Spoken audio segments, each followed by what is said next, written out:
Bonsoir à tous, ravi de vous retrouver pour ce journal présenté ce soir par Laure Girard. Bonsoir Laure. Bonsoir Aurélien, ravi d'être avec vous. Au sommaire de ce journal, découverte d'une entreprise à Noyen-sur-Sarthe. Le fabricant de matelas Bultex agrandit son unité de production sartoise.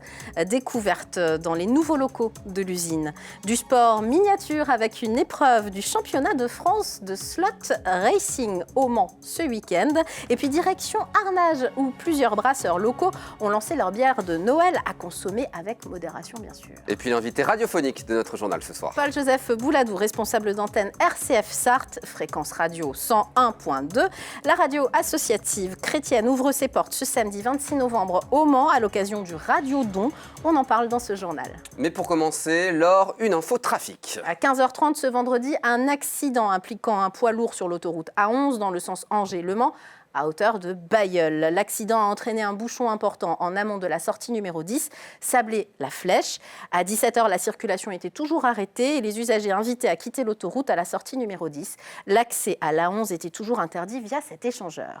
Lumière à présent, Laure, sur l'usine Bultex de Noyen-sur-Sarthe qui s'agrandit. L'extension du site a été inaugurée ce vendredi. 3200 mètres carrés supplémentaires qui doivent permettre d'accroître les capacités de production et d'améliorer les conditions de travail des salariés. Anthony Piton. C'est la vitrine du groupe de literie Koffel. L'usine de Noyen-sur-Sarthe est dédiée à la fabrication des produits de la marque Bultex. Le contrôle du matelas, contrôle si tout est bon, si toute la matière est bien prise, si le matelas est beau en lui-même. Tous les ans, ce sont quelques 220 000 matelas et 80 000 sommiers qui sortent de ce site de production, soit 90% des produits Bultex vendus en France. Et l'usine vient de s'agrandir, passant de 24 000 à plus de 27 000 mètres carrés. L'idée était de pouvoir augmenter le capacitaire de l'usine, donc créer des surfaces pour pouvoir intégrer des nouvelles machines et améliorer les conditions de travail des opérateurs sur cet atelier qui était saturé. On avait été arrivé à trop de machines dans une petite surface et il a fallu qu'on redonne de l'espace pour travailler dans les bonnes conditions. De nouvelles technologies ont été intégrées sur le site, telles que la découpe de mousse, qui auparavant était faite en externe. C'est 500 000 € d'économisés par an. Par ailleurs, toute une série d'opérations ont été entièrement automatisées. Pour que nos collaborateurs fassent des carrières longues à nos côtés, il faut que nous apportions des conditions de travail qui les protègent de l'usure physique. Nous croyons également que pour que la France redevienne une grande nation industrielle, il faut qu'elle soit compétitive. Et la compétitivité, ça passe par l'automatisation. L'année dernière, la tendance du marché était à la hausse. Le groupe Koffel a réalisé un chiffre d'affaires record de 247 millions d'euros en 2021. Avec ces investissements, nous sommes convaincus que nous allons pérenniser le succès de Bultex en tant que marque à fabriquer en France pour des longues années à venir.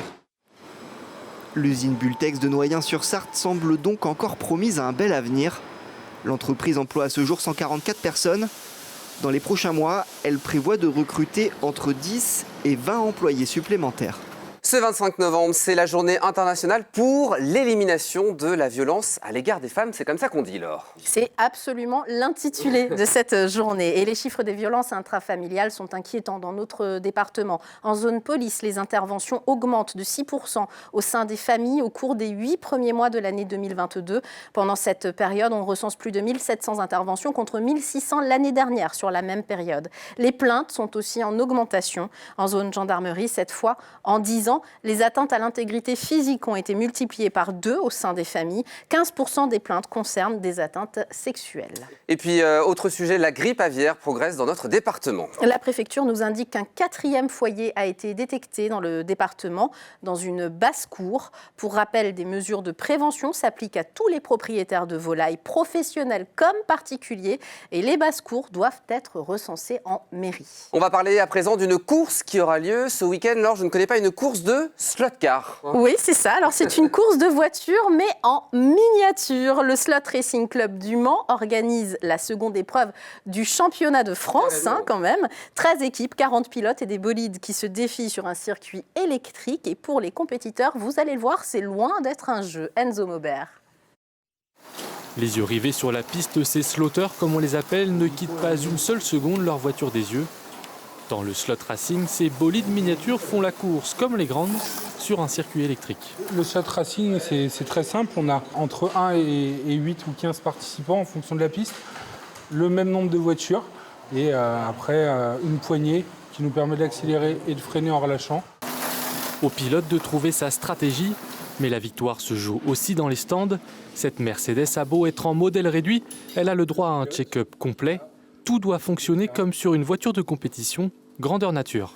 On essaie de se rapprocher au plus de la réalité avec des changements de transmission comme on peut retrouver sur des boîtes de vitesse pour que la voiture soit plus fluide et une meilleure passage en courbe, mais tout en ayant une bonne vitesse de pointe, parce que c'est quand même important d'aller vite et de maintenir cette vitesse tout au long d'un tour pour aller vite sur un tour, mais aussi dans la régularité des tours.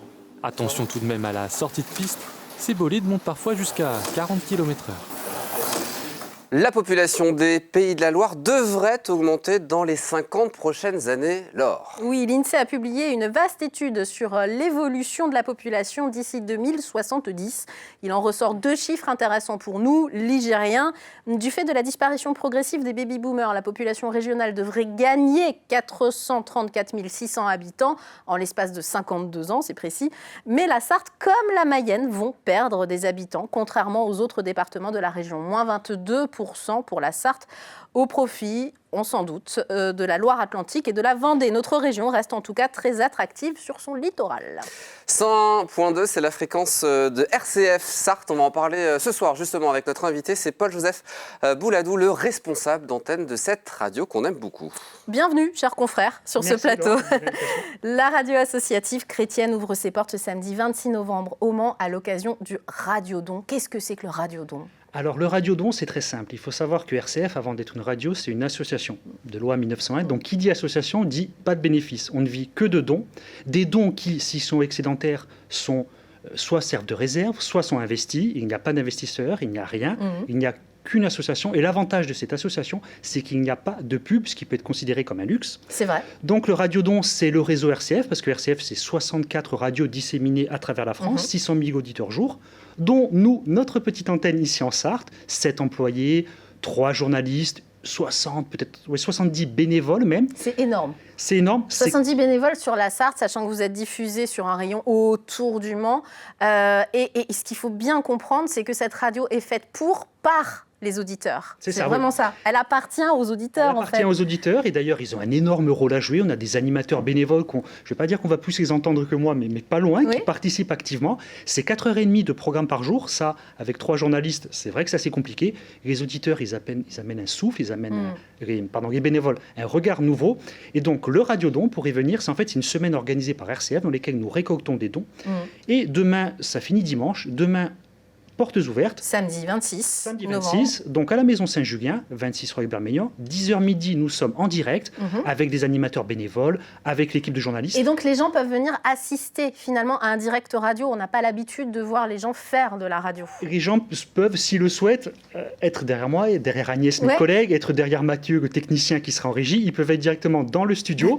Ça sera retransmis sur le Facebook de RCF Sarthe, et ce pendant 2 heures, de 10h à midi. On tient l'antenne en direct. L'après-midi, vous proposez des ateliers pour les plus jeunes notamment. Oui, les plus jeunes qui ont envie de s'essayer à faire des petites flashs météo, des petits flashs sont invités. Pourquoi pas écrire des petites chroniques très rapides et puis les proposer à RCF, les futurs journalistes. Voilà, le bénévolat, c'est bien pour commencer dans ce métier. Absolument.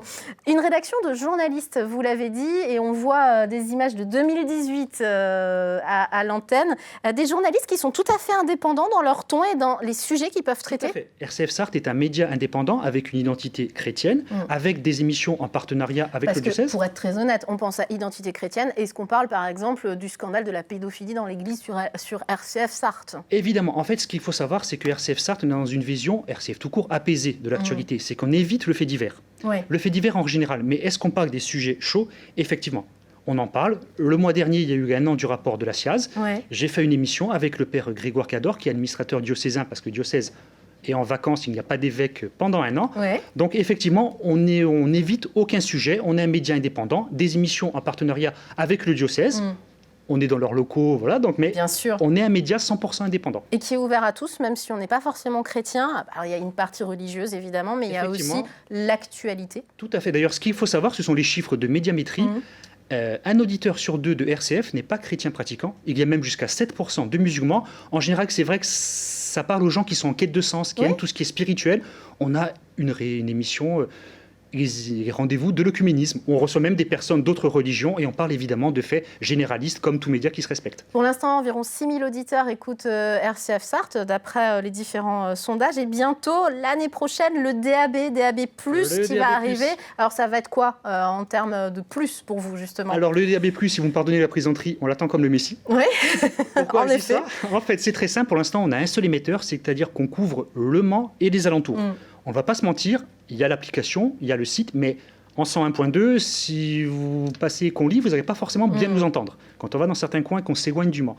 Le DAB+, donc deuxième tranche, c'est début 2023, on est dedans, et là, on va nous entendre dans toute la Sarthe. Et en plus que DAB+, bon, vous avez sans doute déjà eu l'occasion d'en parler, c'est un peu ce que la TNT a été pour la télé. Voilà, c'est vraiment la radio du futur, la radio numérique terrestre, et nous, on l'attend impatiemment. Et avec une super qualité partout, même dans les tunnels, quand on est en voiture. Merci mille fois, Paul-Joseph Bouladou, d'être venu nous parler donc, de ce Radiodon et puis de ces portes ouvertes à la Maison Saint-Julien, vous l'aurez compris, ce samedi 26 novembre, 26 rue Albert-Maignan. Les renseignements, alors pour donner, rcf.fr, tout simplement, et puis un numéro de téléphone, 02 43 76 00 88, mais vous pouvez y aller directement, la porte est ouverte. Et puis on rappelle la fréquence radio de RCF Sarthe 101.2 pour écouter par cœur. Évidemment la radio. On n'a jamais été aussi proche de Noël, Laure. Je savais que ça vous ferait plaisir de dire ça, ce soir. Et les brasseurs sartois sont bien de votre avis, Aurélien. Une dizaine d'entre eux étaient représentés ce jeudi soir au local à bière d'Arnage pour présenter leur production spéciale Noël à consommer évidemment avec modération, ainsi qu'avec Florent Wozniak et Anthony Piton. Elle se nomme Orion, Magic ou Velu d'hiver. Ce sont les bières de Noël proposées par ces brasseurs sartois. Mais au fait, une bière de Noël, qu'est-ce que c'est? C'est une bière à déguster au coin du feu. A contrario d'une bière d'été qui doit être une bière plutôt rafraîchissante, plutôt légère, une bière de Noël, ça va être une bière qui est plus chaleureuse, qui est plus ronde, qui est plus aromatique et qui a souvent des agrumes, des épices. Les brasseurs comptent sur le mois de décembre pour booster leurs ventes. D'ailleurs, certains préfèrent parler de bière d'hiver plutôt que de bière de Noël. Une raison commerciale qui incite les consommateurs à acheter au-delà des fêtes. À chaque fois, les clients l'attendent et ils sont impatients de changer de saison avec nous. Quoi. Ouais. Je suis parti sur la bière hivernale, je la nomme ainsi, et c'est donc une ambrée un peu plus chargée en alcool, beaucoup plus maltée. Les amateurs de malt et de houblon sont déjà ravis de cette première dégustation. Elle est très très bonne, elle est parfaite. Non, c'est une bonne bière de Noël cette année. Ouais. On demande une autre, quoi. 8 bières de Noël ont été présentées pour ce lancement. Elles seront au total une bonne dizaine en vente dans les hypermarchés et les épiceries locales en Sarthe. Et ben voilà, on aura parlé de Noël ce soir. Encore une Joyeux fois. Noël, Laure. Ouais, à consommer avec. Et bonne année, joyeuse Pâques. C'est la fin de ce journal. Une page de pub, la météo, et ensuite on se retrouve pour au quotidien la suite avec Bertrand Coudreau. À un tout peu de suite. d'histoire.